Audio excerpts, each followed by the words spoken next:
মানুষের টাকা মেরে দিলে, মানুষের ধারের টাকা, কজ্জা টাকা অথবা ব্যবসায়ের টাকা নিয়ে মেরে দেওয়ার চিন্তা ভাবনা থাকলে তার দুনিয়ায় এবং আখিরাতের শাস্তি কি? চলুন আমরা কয়েকজন আলেমের মুখ থেকে রেফারেন্সে শুনে আসি। তো মানুষের টাকা মেরে দিলে মানুষ তো চুপ থাকবে না, মানুষ চেষ্টা করবে কিভাবে আইনের আশ্রয় নিয়ে বা কিভাবে গণ্যমান্য ব্যক্তি বা বিভিন্ন অফিসারের মাধ্যমে টাকাটা তোলা যায়। মানুষ চেষ্টা করবে, শেষমেশ টাকা তুলতে না পারলে কিন্তু এখানে মানুষ অনেক সময় অর্থের জন্য বড় ধরনের খুন খারাপির সাথেও জড়িত হয়। এটা একটা প্রতিহিংসা, কারণ অন্যায়ভাবে একজনের অর্থ আত্মসাৎ করতে চাইলে অনেক সময় দেখা যায় যে তার প্রাণটা পর্যন্ত নেওয়ার চেষ্টা করে। সে কারণে মানুষের টাকা মেরে দিয়ে কবরে যায়ও না, তার ভয়াবহ শাস্তি দুনিয়া এবং আখিরাতে আছে। শুনুন হুজুর 3-4 জন হুজুরের মুখ থেকেই। মানুষের কাছ থেকে ঋণ কর্জ নিয়ে, মানুষের উপরে জুলুম করে, মানুষের কাছে ক্ষমা না নিয়ে বিচারের মাঠে ক্ষমা নেওয়ার কোনো পথ নেই। এই যদি পাপ আল্লাহ ক্ষমা করে দেন তাহলে আল্লাহ হবেন অত্যাচারী। আর আল্লাহ বলছেন ইন্নী হারামতু যুলমা আলাইয়া, আমি নিজের উপরে অত্যাচার জুলুম করা হারাম করেছি। আমি আল্লাহ নিজের উপরে জুলুম করব না। যেটা তোমরা মানুষের সাথে অন্যায় করেছো সেটা তোমরা মানুষের সাথে বুঝে আসো, নইলে আমি এটা বিচারের মাঠে ক্ষমা করব না।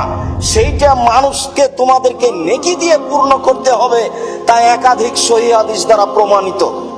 তিনি বললেন মানুষ শহীদ হলে সব পাপ ক্ষমা হয়ে যায়, তবে ঋণের পাপ ক্ষমা হয়। কেউ যদি আমার পাওনা টাকা না দেয় এবং ক্ষমাও না চায় তাহলে আমার কি করা উচিত? যদি কেউ সামর্থ্য থাকার পরও টাকা না দেয় সে জালিম এবং অত্যাচারী। নবীজি সাল্লাল্লাহু আলাইহি ওয়াসাল্লাম বলেছেন মাতালুল গনি যুলমুন, যে টাকা পয়সা আছে, সামর্থ্য আছে, তারপরও সে টালবাহানা করে, ঘুরায়, সে জুলুম করে, অবিচার করে, অত্যাচার করে, গুনাহগার হবে। সেজন্য আপনি একজন পাওনাদার হিসাবে তাকে আপনি চাইলে আপনার শক্তি সামর্থ্য থাকলে জোর করে টাকা আদায় করতে পারবেন। সে অধিকার আপনাকে দিয়েছে ইসলাম। আইনের আশ্রয় নিয়ে বিচারের মুখোমুখি করে আপনার টাকা আপনি আদায় করতে পারবেন, সে অধিকার আপনার আছে।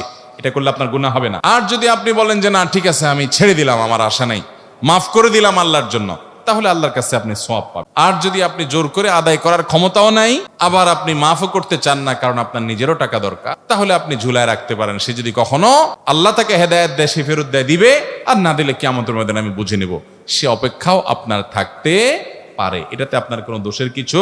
কারো থেকে যদি কেউ কিছু পায় দয়া করে দিয়ে দেন, টাকা পাইলে টাকা দিয়ে দেন, জায়গা পাইলে জায়গা দিয়ে দেন। আল্লাহর ওয়াস্তে মন চাইলেও ধরে রাখেন না, কারণ আপনি যদি এগুলা কবরে নিয়ে যেতে পারেন তাহলে ধরে রাখেন।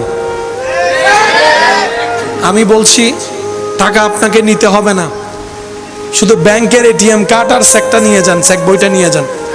আপনার ছেলে মেয়ে কবরে ব্যাংকের চেক, দলিলের কাগজ আপনার সাথে নিতে দেয় কিনা আমরা একটু দেখতে চাই।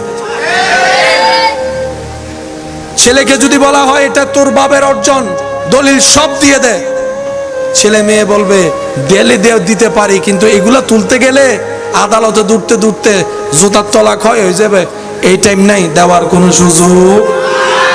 টাকা তো নিতেই দিবে না, চেক বইও নিতে দিবে না। আমি কি বোঝাতে পারছি? যদি আপনি যা নিচ্ছেন অন্যায়ভাবে সেটা যদি কবরে নিয়ে যেতে পারেন তাহলে আপনি নেন। আর যদি আপনাকে রেখে যেতে হয় তাহলে একবার ভেবে দেখার জন্য, রিভিউ করার জন্য আমি অনুরোধ করছি। মানুষ মাত্রই ভুল, মানুষের হাঁটতে বসতে চলতে ভুল তো হবে, মানুষ তো ভুলের উপরে কথা বলেন, ঠিক না? তো সেজন্য ভুল করা বড় বিষয় নয়, ভুলটা বুঝে তওবা করাটাই হচ্ছে বুদ্ধিমানের কাজ। বলেন না সুবহানাল্লাহ। বর্তমান সমাজে দেখছি বেঈমান আর স্বার্থপর মানুষগুলোই ভালো আছে। জীবন যুদ্ধে হেরে যাচ্ছে শুধু সৎ আর বিশ্বাসী মানুষগুলো। কারণ যে মানুষগুলো মনের দিক দিয়ে ভালো হয় তাদের কপালটা খারাপ হয়, তাদের সরল মনটা নিয়ে সবাই খেলে। আপনি কারো টাকা মেরে দিয়েছেন, যার টাকা মেরেছেন তাকে আপনি বহুত বড় উপকার করে দিয়েছেন। যার টাকা কেউ মেরে দিয়েছে সে আজকে থেকে আর আফসোস করবেন না, হাসতে হাসতে বাড়ি যান। কারণ এক পয়সার জন্য 700 রাকাত নামাজ দিতে হবে। এক আনানো, এক পয়সা, এক পয়সা। 700 রাকাত নামাজ দিয়ে ফেলতে হবে কিয়ামতের মাঠে।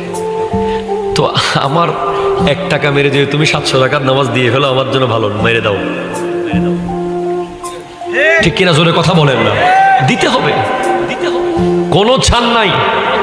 কিয়ামতের মাঠে ওই ব্যক্তি এত গরিব থাকবে, এত গরিব থাকবে, এত গরিব, যে বছরকে বছর জামাতে নামাজ পড়েছে, বছরকে বছর রোজা রেখেছে, বছরকে বছর উমরা করেছে, বছরকে বছর ইবাদত করেছে, দেখবে তার আমলনামায় কিচ্ছু নেই, গোটা খালি। বলে কিরে তুই অমুকে 10,000 টাকা খাই ফেলাইছস, তাকে ডাক। বলবে তোর টাকা দিছিল, দেয় নাই, নিয়ে নে, টাকা তো পাবে না, এত পরিমাণ সওয়াব দিয়ে দাও, সব দিয়ে ফেলতে হবে। আজকে আল্লাহর ভয় না থাকার কারণে আমরা কত কিছু যে খেয়ে ফেলতেছি, অথচ গাউসে পাক আব্দুল কাদের জিলানী রহমতুল্লাহ আলাইহির আব্বাজান একটা আপেল খেয়ে, শুধু একটা আপেল, কোরআনো আপেল, এই একটা আপেলের হকের ভয়ে উনি 12 বছর কাজ করেছেন একটা করে। এখান থেকে যদি আমরা না শিখি, আমাদের কারো ঘরের ভিতরে অন্যের জায়গা ঢুকে বসে আছে, কেউ অন্যের দোকান দখল করে বসে আছেন, কেউ আরেকজনের গাছ কেটে নিয়ে চুলাতে জ্বলাই ফেলছেন, কেউ আরেকজনের গাছের ফল খেয়ে বড় হয়ে গেছেন। তওবা করেন, মাপ চান, বান্দার হক আল্লাহ মাফ করবে না।